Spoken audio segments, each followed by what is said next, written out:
Atenção! Começa agora uma teleaula de História do Ensino Fundamental. Você vai assistir a teleaula de número 22. Bons estudos!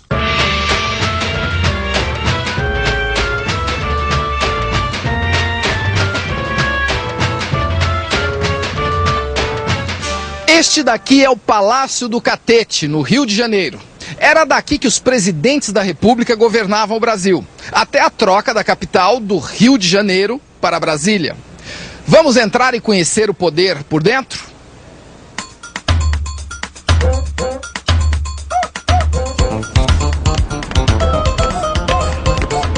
Daqui de cima, eu posso ter uma visão panorâmica da cidade. Na teleaula de hoje e na próxima, nós vamos ter essa mesma visão panorâmica, só que do passado. Eu vou ajustar esse telescópio aqui para o primeiro ano da República, 1889, e só parar em 1930.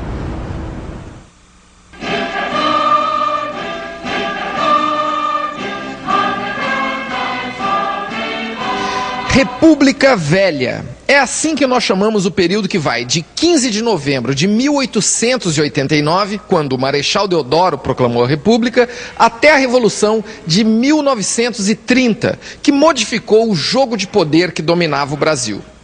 A República Velha foi de 1889 até 1930.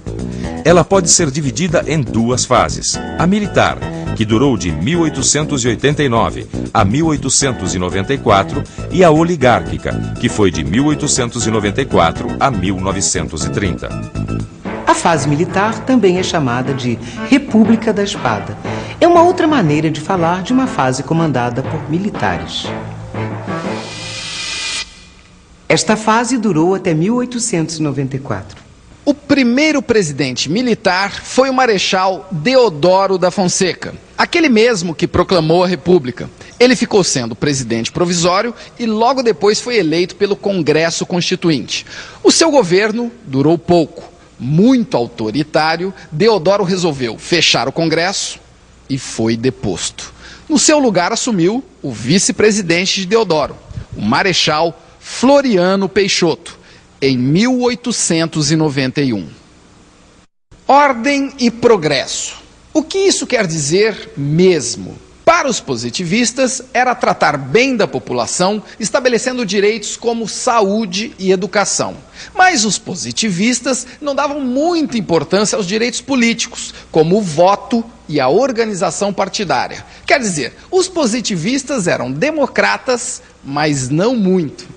E os positivistas ainda arrumaram brigas com outros grupos do Congresso Constituinte, os conservadores liberais e os republicanos radicais. Vamos ver no que deram essas brigas. Além dos positivistas, o Congresso era formado pelos conservadores liberais. Os conservadores liberais eram maioria e representavam os fazendeiros de café. Defendiam os interesses e privilégios dos donos de terra, dos negociantes e banqueiros. Foram os conservadores liberais que batizaram oficialmente o país com o nome de República dos Estados Unidos do Brasil. O terceiro grupo, liderado por Silva Jardim e Lopes Trovão, era o dos republicanos radicais. Os republicanos radicais lutavam pelos direitos civis e políticos do povo. Queriam que o Estado fornecesse saúde e educação gratuitas e terras para todos. Para os conservadores, esse grupo era exaltado, idealista e inimigo da ordem. Eu estava aqui olhando como essas brigas no Congresso afetaram o resto do país. Com a proclamação da República, as províncias passaram a se chamar estados. Ganharam autonomia, isto é, podiam organizar suas próprias constituições. No Rio Grande do Sul, havia um conflito entre os positivistas e os liberais. Um conflito tão sério que acabou em revolução. A Revolução Federalista. As brigas entre os positivistas, os conservadores liberais e os republicanos radicais explodiram para valer no Rio Grande do Sul. Lá arrebentou a Revolução Federalista. Federalismo é a forma de governo pela qual diversos estados se reúnem numa só nação, mas conservando sua autonomia. Pois a Revolução no Rio Grande do Sul queria justamente isso, que o Estado tivesse mais poder de decisão sem depender tanto do presidente. Os revolucionários defendiam o parlamentarismo. onde o poder do presidente é dividido com o Congresso, ou seja, os parlamentares. A Revolução Federalista foi sangrenta e alcançou até o Rio de Janeiro. No Rio, na Baía de Guanabara, houve a Revolta da Armada. O presidente Floriano Peixoto ganhou o apelido de Marechal de Ferro. Dá para adivinhar por quê? Foi porque ele se aliou aos republicanos conservadores liberais e, com a ajuda deles e do exército, acabou com a Revolução Federalista e a Revolta da Armada. Conseguiu consolidar o novo regime e garantiu a sua sucessão. Elegeu como novo presidente um representante da oligarquia cafeeira, Prudente de Moraes, em 1894. Este aqui é Prudente de Moraes, o primeiro presidente civil da República. Agora nós passamos da fase militar para a fase oligárquica. Oligarquia, você sabe, é o governo de poucas pessoas, pertencentes a um mesmo partido, classe ou família. Oligarquia, substantivo feminino. Governo de poucas pessoas, pertencente a um mesmo partido, classe ou família. Predomínio de uma facção ou grupo na direção dos negócios públicos. Por que fase oligárquica? Porque um novo equilíbrio de forças estava acontecendo. Os representantes dos fazendeiros de café, que eram maioria no Congresso, apoiaram Floriano Peixoto. Como recompensa, ganharam a presidência. Prudente de Moraes era paulista e ficou conhecido como pacificador, porque anistiou os rebeldes da Revolução Federalista e da Revolta da Armada. Mas, na verdade, Prudente de Moraes não foi tão pacífico assim. Foi durante o governo dele que aconteceu a Revolta de Canudos. No Arraial de Canudos, na Bahia, havia um povoado com 20 a 30 mil habitantes. O líder do povoado era Antônio Conselheiro. Conselheiro era um líder religioso e queria a volta da monarquia. O governo republicano mandou para Canudos uma expedição de mais de 8 mil homens. O arraial foi arrasado a ferro e a fogo em 1897. Em 1898, o novo presidente, Campos Salles, assume um país falido. O tesouro havia se esgotado com os gastos das campanhas militares. Campos Salles conseguiu recuperar as finanças do país. Fez uma administração rígida, com muito sacrifício do povo, mas reforçou o domínio das oligarquias, inaugurando a política dos governadores, que funcionava da seguinte maneira. O presidente favorecia os governadores dos estados. Os governadores dos estados favoreciam os coronéis, que por sua vez garantiam o voto dos governadores e dos presidentes. E assim, uma mão lavava a outra. Você deve estar imaginando que já viu isso em algum lugar, não é? Bom, mas se em matéria de política o país mudava pouco, na área das ciências e tecnologia o Brasil se modernizava. Paris, França, 1898. Santos Dumont encanta a cidade de Paris com seus balões tripulados. Chega ao Brasil uma nova maravilha, o cinema. São Paulo, 1900. Inaugurada a primeira linha de bondes elétricos. O sucessor de Campos Salles foi Rodrigues Alves, que governou de 1902 a 1906. Fez um governo de grandes reformas e grandes polêmicas. Vamos ver algumas dessas reformas. Rodrigues Alves modernizou a cidade do Rio de Janeiro. Construiu a Avenida Central, que hoje se chama Avenida Rio Branco. Nomeou o médico sanitarista Oswaldo Cruz para lutar contra a febre amarela, eliminando águas paradas e cuidando do lixo que dava origem a mosquitos e ratos.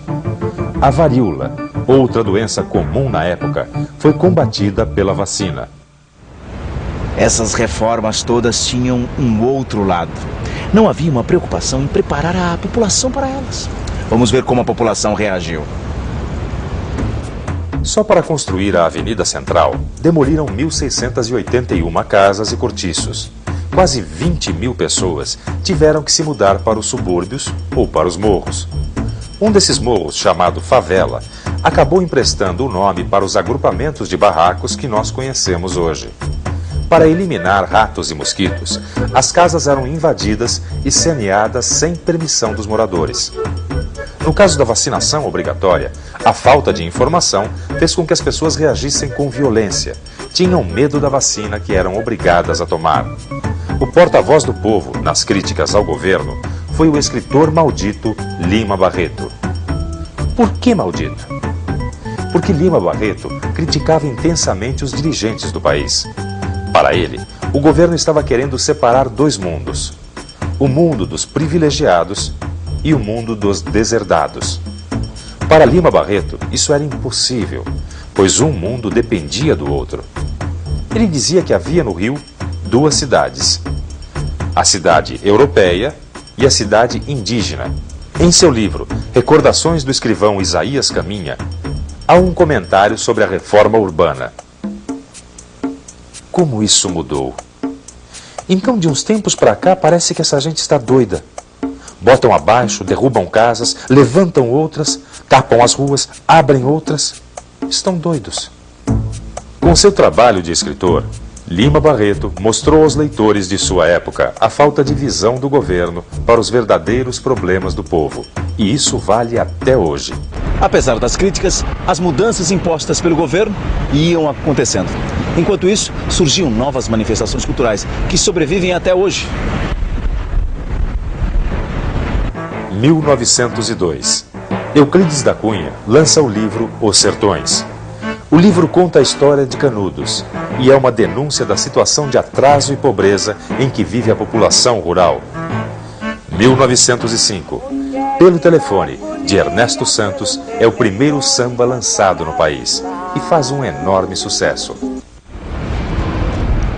Um dos acertos do governo Rodrigues Alves foi a escolha do seu ministro das Relações Exteriores, o Barão do Rio Branco. O Barão se deu tão bem no cargo que lá ficou por 3 governos. Foi um dos ministros mais populares da República Velha. E tudo isso por quê? O Barão do Rio Branco resolveu várias questões de limites que estavam pendentes no Brasil. Negociou com a Argentina a região das Palmas, no oeste dos estados de Santa Catarina e Paraná. Graças ao Barão, o Brasil aumentou seu território. Conseguiu negociar o Amapá com a França e ainda comprou o território do Acre da Bolívia. A nossa teleaula de hoje para por aqui. Na próxima, nós vamos conhecer os outros presidentes da República Velha, com seus erros e acertos. Por enquanto, fique com o panorama do Brasil na mudança do século XIX para o século XX. E atenção, se liga aí que é hora da revisão. Na teleaula de hoje, nós conhecemos os 5 primeiros presidentes da República do Brasil. Vimos também que houve uma fase de presidentes militares e outra oligárquica, isto é, um governo de poucas pessoas de uma mesma classe ou família. Durante a fase militar, o governo enfrentou e dominou a Revolução Federalista e a Revolta da Armada. O primeiro presidente civil, Prudente de Moraes, acabou com a Revolta de Canudos. Campos Salles recuperou as finanças do país e inaugurou a política dos governadores. No governo Rodrigues Alves, houve grandes reformas na capital, Rio de Janeiro. Essas reformas despertaram polêmicas.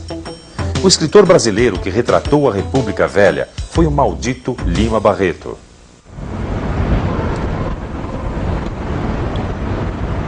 Hoje nós vimos a história por aqui. Mas a história da nação brasileira continua acontecendo aqui, ó. Bem na nossa frente. História a gente aprende nos livros e olhando em volta. E a história que está acontecendo agora é a sua. Pense nisso até a próxima aula.